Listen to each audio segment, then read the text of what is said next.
Bertemu kembali, misi kemanusiaan Majlis Perundingan Pertubuhan Malaysia MAPIM bukan sekadar mencakupi pelan tindakan membangun fizikal, malah menekankan sokongan moral kepada mangsa konflik dan bencana.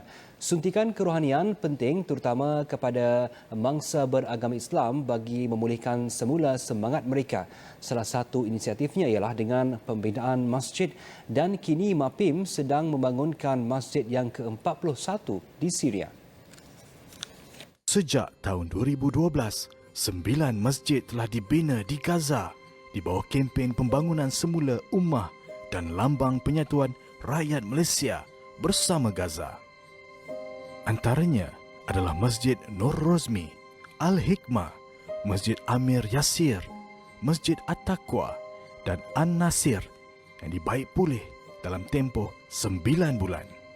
MAPIM juga terlibat dalam usaha membina semula masjid terbesar dan tercantik di Gaza, iaitu Masjid Umar Abdul Aziz yang dirasmikan oleh bekas Perdana Menteri Palestin Ismail Haniyeh. Malangnya, masjid ini telah musnah hampir keseluruhannya akibat dibedil tentera Zionis pada tahun 2014. Selain di Gaza, MAPIM juga mendirikan masjid di kawasan bencana seperti di Palu, Sulawesi, Indonesia.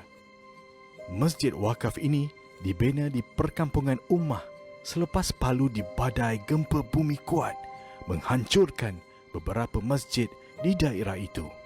Di Syria, MAPIM kini sedang mengumpul dana bagi pembinaan Masjid Sheikh Abdul Aziz di Azaz yang terletak dalam pembangunan inklusif Bandar Wakaf Malaysia.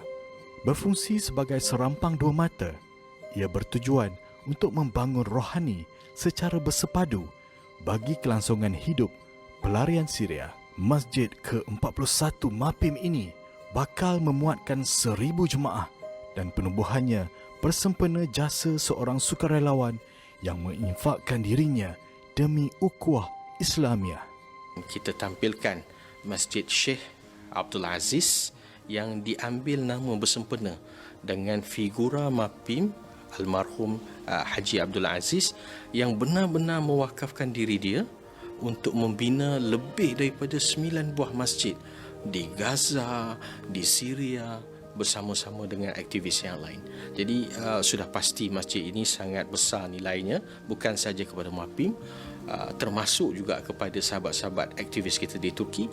Hatta masjid ini memberi 1,001 manfaat dan membawa sinar baru kepada jutaan pelarian yang berada di kawasan Azaz. Masjid ini juga bakal berperanan sebagai pusat latihan pelapis mu'alim yang akan dilatih selama 6 hingga 8 bulan. Wakaf kepada pembinaan masjid ini akan menjadi mercu tanda perkongsian masyarakat Malaysia membantu saudara kita yang terkesan akibat perang dan bencana. Infak wakaf Masjid Sheikh Abdul Aziz di Azaz, Syria boleh disalurkan melalui laman web www.rayuansyria.com atau terus ke akaun Maybank Syria Emergency Appeal bernombor 5628 3463 6987.